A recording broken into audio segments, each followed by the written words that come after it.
guys, I'm Joan. And I'm Joanita. And we are students of Ghana Christian International High School. And we urge you all to subscribe to HisGov TV. Thank you. Bye. Hello there, you're welcome to HisGov TV. My name is Collins Nanaya Abebose, and this is our CRS class session. And so in today's lesson, we are looking at making decisions, okay, and that is our main topic. And our subtopic for today will be the unwise decisions of Solomon and Rehoboam. So we will look at these two people, how their decisions affected the kingdom of Israel. Solomon and Rehoboam. Of course, Rehoboam is the son of King Solomon. We will look at how these two people's decisions and actions affected the kingdom of Israel.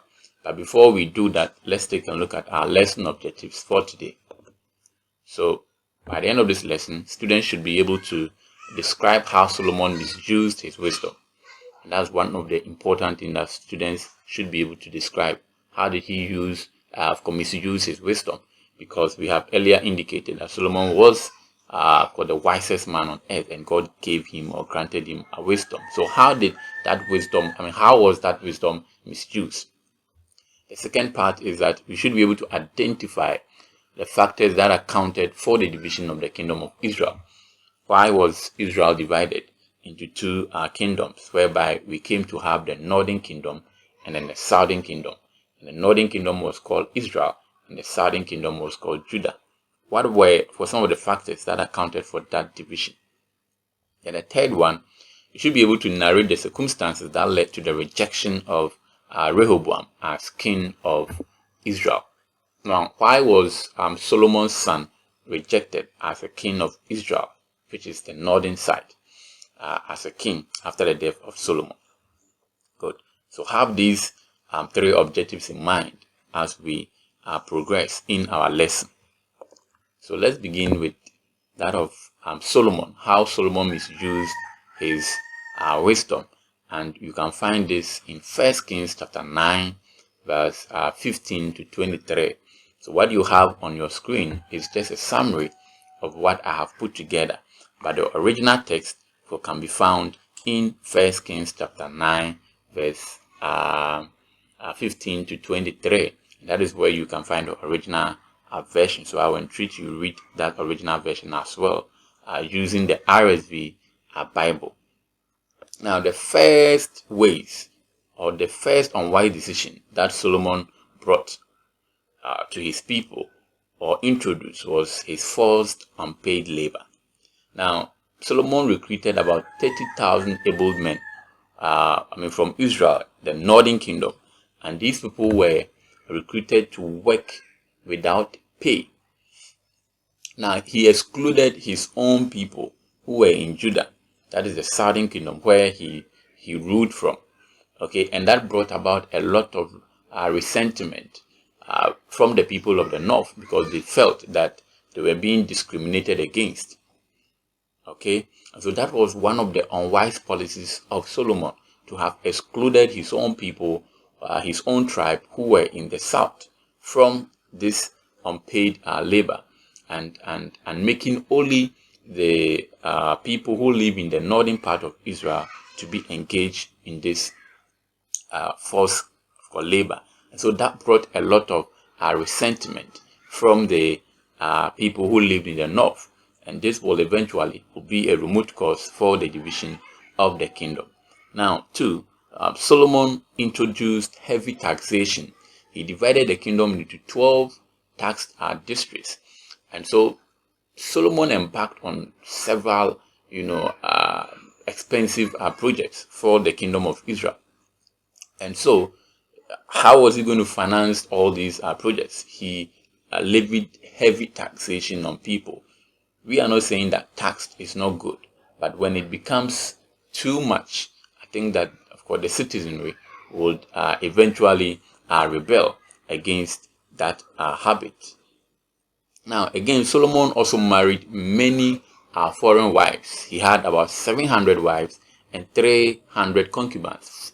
These people, or these women, were married for political reasons. However, they came with it a whole lot of family issues, children fighting over the throne, and it came, it came with it all sort of issues for himself, and that was, of course, one way that he misused his wisdom, because God cautioned him from marrying, from other foreign countries. Again, Solomon also engaged in extravagant, flamboyant, and luxurious lifestyle. Okay, and because of that, he came to own King Hiram, so much so that he had to succeed some of his cities, about 20 of them, to King Hiram, just to repay off the debt that King Hiram, that he owned King Hiram. And these are things that we can all learn from, as leaders. Political leaders can learn from. And what our Solomon is going through is similar thing that our country is also going through. Today we have given a lot of our mining concessions. I even hear that the ECG, the revenue that ECG collects now goes to China, because we own them so much so that revenues which are supposed to come to us is now given to them, all because of how our leaders live their life, that luxurious lifestyle that we cannot afford to keep. All right. So all these were some of the unwise decisions, or some of the ways in which King Solomon misused his wisdom.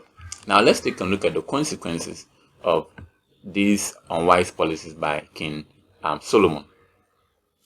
So Solomon's unwise policies contributed greatly to the remote causes of the division of the kingdom of Israel. So remotely, the people in the north, harbored that resentment in them concerning how Solomon was treating them with regards to the taxation as well as the forced unpaid labor. And so that, we are saying, contributed greatly to the remote cause of the divisions of the kingdom. And when we say remote cause, we are talking about issues which had been there, for quite a number of years, but it's just there, it's in the people, because the people harbored that kind of resentment in them, and they were not willing. And so that is what we mean by a remote cause. Okay, something which has been there, factors, of course, which had been there for a very long time, but it has not led to anything. But all those, of course, factors will lead to the eventual immediate cause.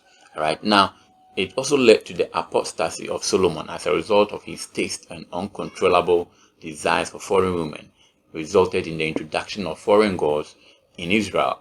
And this made God angry and decided to take away the kingdom from him. So you see, God did not tell, of course, Solomon that you marry more than one wife was a sin. And this is what is a very big debate among some, of course, theologians and some Christians. Even though God did not speak against polygamy, you realize that in Solomon's case, it came with it a whole lot of troubles for him. And that is what polygamy can really, of course, result into. So it is not advisable to marry more than one woman. If we look at the case of Solomon, and a lot of people use Solomon as an example, that Solomon married more than one wife and all of that. But look at his results. So what lessons do you think that political leaders can learn from Solomon's unwise policies? You can share with us in the comment section. I've already, of course, made mention of some of these unwise policies, some of these lessons that our political leaders can learn from the issue of Solomon with regards to the taxation and all of that. Good. So I hope you have enjoyed the lesson, how Solomon, the unwise decisions of Solomon, and how he misused his wisdom. So do not forget to subscribe to our channel for more of these videos. In our next video, we couldn't finish. I don't want to do the next video. I don't want to add this. I don't want to go beyond 10 minutes. So in our next video, I'll look at the next of the subtopic, of course, which is the Rehoboam issue. Do not forget to subscribe to our channel.